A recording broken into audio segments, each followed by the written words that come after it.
ایک سائنٹسٹ ہے جس نے ایک تھیوری لوگوں کے سامنے پیش کی، اور کچھ انت بھگت ہیں آنکھ بند کر کے یقین کرتے ہیں کہ ہم بندر کے بچے ہیں۔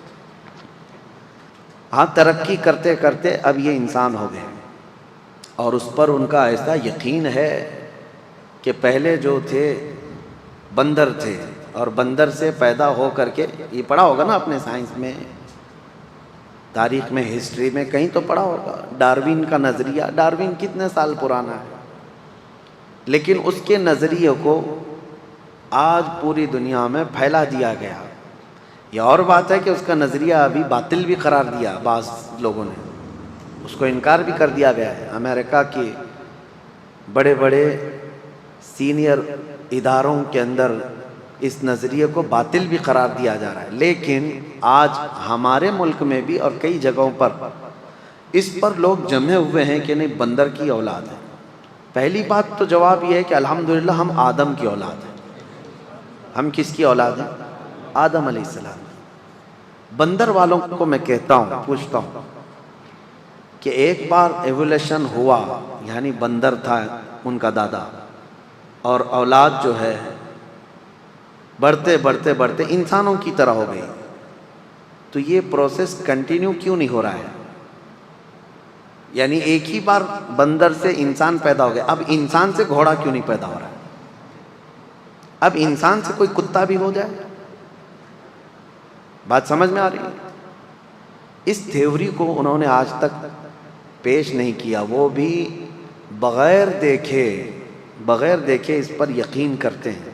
یہ بات میں آپ کو اس لیے عرض کر رہا ہوں، بڑے تمتراق سے کچھ ایتھیسٹ بھی اس طرح کے سوالات کرتے ہیں، ملحد لوگ، ناستک لوگ، جن کو دین دھرم سے کوئی تعلق نہیں، لیکن سائنس ان کا خدا ہے، سائنس کی ہر بات کو مانتے ہیں۔ سائنس نے ان کو کہا ہے، یا ایک سائنٹسٹ نے کہا ہے کہ بندر کی تھے پہلے تمہارے پروج، اور بڑھتے بڑھتے پھر یہ انسان کی شکل ہو گئی، دم غائب ہو گئی، یا پھر جیسے جیسے یہ ترقی یافتہ بندر ہے ان کے نظریے کے مطابق۔ نہ انہوں نے یہ ہوتے ہوئے دیکھا، ایولیشن ہوتے ہوئے دیکھا ہے، بندر سے یہ ہوتے ہوئے دیکھا، لیکن کسی کی بات مان رہے ہیں۔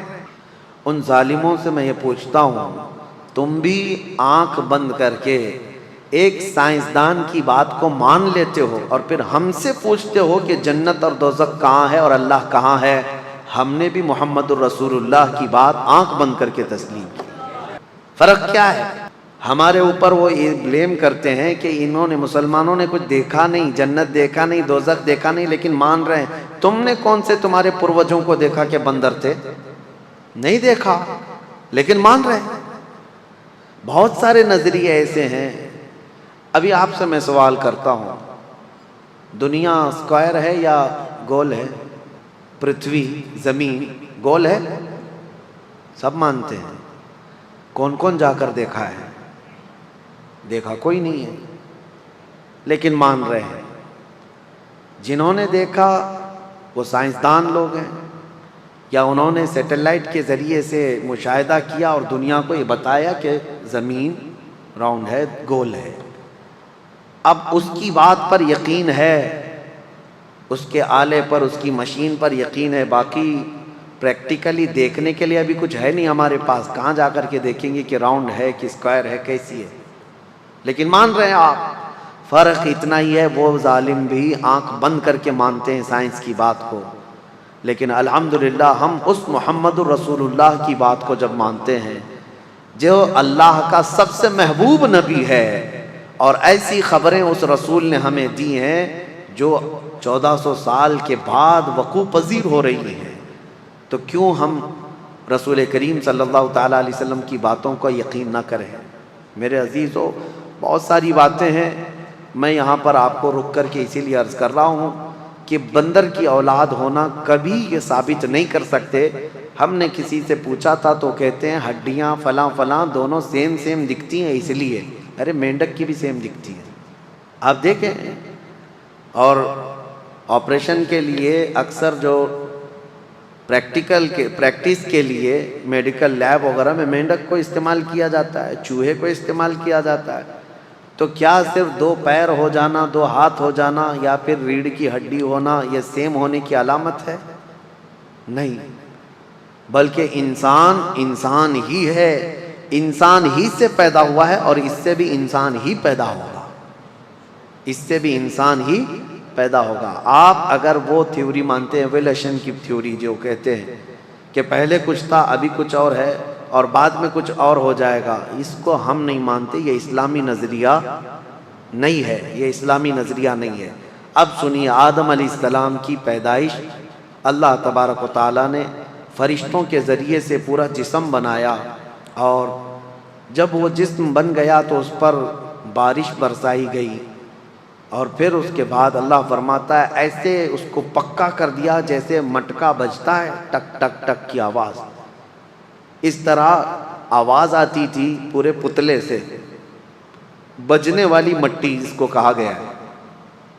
اس کے بعد پھر اس میں روح ڈالنے کا وقت آیا تو روح ڈال دی گئی، لیکن روایات میں یہ ملتا ہے کہ روح نکل کر باہر آ گئی۔ روح چونکہ ایک نور ہے، اللہ کا حکم ہے۔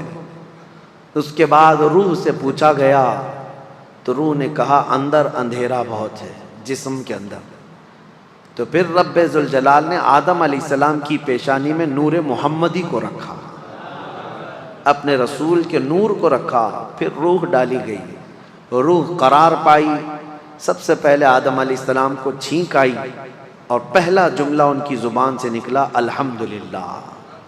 سب سے پہلا جملہ زبان سے کیا نکلا؟ الحمدللہ۔ دیکھو اللہ کے کلام قرآن کی ابتدا بھی کہاں سے ہو رہی ہے؟ کہاں سے ہے؟ الحمدللہ۔ یہ الحمدللہ کا بہت بڑا مقام ہے، آپ اندازہ نہیں کر سکیں گے۔ اللہ نے اپنے کلام کی ابتدا الحمد سے کی، انسان کی زبان کا پہلا کلمہ بھی کہاں سے ہوا ہے؟ الحمدللہ۔ آپ کی نمازیں بھی جو شروع ہوتی ہیں الحمدللہ سے شروع ہوتی ہیں۔ اب آپ کو میں یہ بات بھی بتا دوں، نبی پاک صلی اللہ علیہ وسلم نے اکثر دعائیں بھی جو آپ کو سکھائی ہیں نا، وہ سب الحمدللہ سے اکثر ہے۔ کھانے کے بعد جو دعا کرنا ہے کیا ہے؟ الحمدللہ الذی اطعمنا وسقانا وکفانا۔ سو کر کے اٹھنے کے بعد بھی آپ کو دعا کرنا ہے الحمدللہ الذی احیانا بعدما اماتنا والیہ النشور۔ ارے رفع حاجت سے باہر آئیں گے استنجا سے تو دعا کرنا ہے آپ کو الحمدللہ الذی اذھب عنی الاذی وعافانی۔ کپڑے پہننے کے وقت دعا ہے، ہر جگہ الحمدللہ کا ذکر سب سے زیادہ ہے۔ آدم علیہ السلام جب روح کے ساتھ کھڑے ہوئے، ایک حسین و جمیل صورت تھی آدم علیہ السلام، بہت خوبصورت تھی۔ فرشتے دیکھنے کے لیے آنے لگے، جگہ پورا مجمع لگ گیا فرشتوں کا کہ ایک نئی مخلوق بنی ہے۔ پھر اللہ نے فرمایا اس کو میں زمین میں اپنا نائب بناؤں گا، اپنا خلیفہ۔ اور انسان اللہ کا خلیفہ ہے، اللہ کا خلیفہ ہے۔ کوئی پیر صاحب خلافت نہیں بھی دیے تو چلے گا، آپ فخر سے کہو کہ میں اللہ کا خلیفہ، اللہ کا خلیفہ نائب ہے۔ کیوں؟ اس لیے کہ وہ اللہ کے احکام زمین میں نافذ کر رہا ہے، اللہ کی حکومت زمین میں قائم کر رہا ہے، وہ اللہ کا خلیفہ ہے۔ تو اب آپ کو میں بتاؤں، آدم علیہ السلام کو جب اللہ نے یہ فرمایا کہ میں خلیفہ بناؤں گا تو فرشتوں نے یوں کہا کہ مولا کیوں تو ایسے کو خلیفہ بنائے گا کہ زمین میں جانے کے بعد انسان قتل و غارت کرے گا، فساد مچائے گا، خون ریزیاں کرے گا۔ فرشتوں کو کیسے معلوم تھا کہ یہ جانے کے بعد یہ سب ہونے والا ہے؟ مفسرین فرماتے ہیں اس لیے کہ انسانوں سے پہلے اس زمین پر اللہ نے جنات کو بھیجا تھا۔ جنات پورے آباد تھے اور انہوں نے بہت قتل و غارت کیا، فساد مچایا، تو پھر ان کو اس زمین سے بھگا کر کے جزیروں میں، آئیلینڈ کی طرف بھیج دیا گیا، جنگلوں کی طرف، جزیروں کی طرف ان کو بھیج دیا گیا کہ زمین خالی کرو اللہ کی۔ پھر یہ نئی مخلوق انسان کو اتارا گیا۔ پھر بھی کہیں کہیں سے چھوٹ کر کے جنات آ جاتے ہیں، لیکن ان کا مقام یہ نہیں ہے زمین۔ اور جن کو ایسا لگتا ہے کہ ہمارے گھر میں آئے، اس کی آنگھ میں آئے، اس کی آنگھ میں آئے، مجھے تو 90% نہیں آنے والے دکھتے ہیں، 10% ہو جاتے ہیں۔ جنات کا آنا ہے، ایسے واقعات ہے، لیکن یہ نہیں ہے کہ جنات کو کوئی اور کام دھندہ نہیں ہے کہ خالی وہ انسانوں کے اوپر چڑھتے رہیں۔ ایسا نہیں، ان کے بھی کام ہیں، ان کے بھی ہاں اسلام ہے، کفر ہے، ان کے ہاں معاش ہے، بہت سارے معاملات ہیں، جیسے ہمارے ہاں ہیں ویسے ان کے ہاں بھی ہیں۔ ابھی جیسے میں آپ کو بتاؤں، آپ میں سے بھائی سب بیزی ہیں، کچھ بزنس میں ہے، کوئی جاب میں ہے، کوئی ہے، میں آپ کو کہوں جاؤ کسی جن پہ جا کے چڑھو تو آپ بھی کہیں گے میرے گھر بار کو کون دیکھے گا۔ اسی طرح جنات بھی خالی نہیں ہے، فالتو نہیں ہے، کچھ ان میں بھی فالتو ہوں گے جیسے ہم میں ہوتے ہیں، وہ پریشان کرتے ہوں گے۔ تو جنات کی یہ زمین تھی، ان کو بھگایا گیا، ان کو اس سرزمین سے نکالا گیا، اور پھر آدم علیہ السلام کو بھیجنے کا اللہ تعالیٰ نے ارادہ فرمایا۔ فرشتوں نے اسی بات کی وجہ سے کہا تھا کہ یہ بھی ویسی مخلوق ہوگی، یہ بھی جا کر کے قتل و غارت، خون ریزی کرے گی، گناہ کرے گی۔ تو رب تعالیٰ نے یہ فرمایا میں جو جانتا ہوں وہ تم نہیں جانتے، فرشتوں کو یہ جواب دیا۔ پھر اس کے بعد فرشتوں کے سامنے دنیا کی چیزوں کو اللہ نے پیش کیا۔ وہ چیزیں کیا تھی؟ ہر طرح کی چیز، یعنی یوں سمجھ لو درخت ہے، پیڑ ہے، اس کے اندر کا پتا، پھول، تنا، ہر چیز کا ایک نام ہے نا، انگلی کا بھی نام ہے، انگوٹھی کا نام ہے، ہر چیز کا ایک ایک نام ہے۔ تو چیزیں جو دنیا میں ہونے والی تھیں اللہ نے وہ فرشتوں کے سامنے پیش کیا اور پوچھا اس کا نام کیا ہے، اس کا نام کیا ہے، اس کا نام کیا ہے۔ فرشتوں نے کہا مولا ہمیں تو اتنا ہی جانکاری ہے جتنا تو نے ہمیں سکھایا ہے، یہ سب چیزوں کے بارے میں ہمیں علم نہیں۔ پھر آدم علیہ السلام کے پاس یہ سب چیزیں پیش کی گئی۔ آدم علیہ السلام نے شروع سے لے کر آخر تک ہر چیز کا نام بتایا کہ یہ ہے، یہ فلاں ہے، یہ فلاں ہے، یہ فلاں ہے، یہاں تک کہ بعض مفسرین فرماتے ہیں دنیا میں پیدا ہونے والوں کے نام بھی بتائے آدم علیہ السلام، اور تقریباً دنیا میں بولی جانے والی ہر زبان آدم علیہ السلام جانتے تھے، ساری زبانوں کا ان کو علم رہا۔ اب آپ اندازہ کرو یعنی ابو البشر آدم علیہ السلام کو جب پوری کائنات کی ہر شے کا علم ہے تو سید الانبیاء کو کتنی چیزوں کا علم۔ ہمارے آقا و مولا صلی اللہ علیہ وسلم جن کے بارے میں قرآن خود کہتا ہے وَعَلَّمَكَ مَا لَمْ تَكُنْ تَعْلَمْ، اے محبوب ہم نے آپ کو وہ سب سکھا دیا جو کچھ نہیں جانتے تھے، وہ سب میں سب کچھ آیا، سب کچھ آیا۔ آدم علیہ السلام نے جب ساری چیزوں کے نام بتا دیے تو اللہ نے فرمایا اے فرشتو اب آدم کو سجدہ کرو۔ یہ سجدہ تعظیم کا سجدہ تھا، سب سجدے میں گر گئے۔ جانتے ہیں یہ سجدہ کتنا لمبا تھا؟ یہ سجدہ 500 سال کے قریب کا تھا، فرشتوں کا سجدہ۔ اٹھے لیکن ابلیس کو کھڑا ہوا دیکھا تو دوبارہ سجدے میں چلے گئے فرشتے، شکر میں کہ مولا ہم تو گمراہوں میں سے نہیں ہیں، جو تو نے حکم دیا ہم اس کی پیروی کر گئے۔ دوبارہ فرشتے سجدے میں گئے۔ اب ابلیس کھڑا رہ گیا، اللہ نے اس سے پوچھا کیوں تو نے سجدہ کیوں نہیں کیا؟ اس نے جواب میں کہا انا خیر منہ، میں اس سے بہتر ہوں آدم سے، مجھے تو نے آگ سے بنایا اور اس کو مٹی سے بنایا، آگ اوپر ہوتی ہے مٹی نیچے ہوتی ہے۔ تو یہ جو چیزیں ہیں غرور اور انا شیطان کو تباہ کر دیا۔ اللہ نے فرمایا تو نے جو تکبر کیا جس کی وجہ سے ہمیشہ کے لیے تجھے مردود قرار دیا جاتا ہے، تو نکل جا۔ ابلیس کا نام عزازیل ہے، عزازیل، اس کو معلم الملائکہ کہا جاتا ہے، فرشتوں کا استاد کہا جاتا ہے۔ اس نے عبادت اتنی کی ہے کہ اس کے سجدے اگر روئے زمین پر پھیلا دیے جائیں تو ایک رائی کے دانے کے برابر بھی جگہ باقی نہیں ہوگی، اتنے سجدے ہیں ابلیس کے، لیکن سب ختم کر دیے گئے۔ نبی کی حرمت اور نبی کی عظمت کا انکار شیطان بنا دیتا ہے۔ آج بھی میں آپ کو بتا دوں ابلیس شیطان اللہ کا انکاری نہیں ہے، وہ اللہ کو مانتا ہے، وہ اللہ کی عبادت بھی کرتا تھا، لیکن انکاری کس کا تھا؟ آدم علیہ السلام، نبی کا۔ تو آپ اندازہ کریں نبی سے جس کو بغض ہے وہ ابلیس کی ذریت میں سے آتا ہے، نبی سے جس کو تکلیف ہے وہ ابلیس کی خصلتوں میں سے ہے۔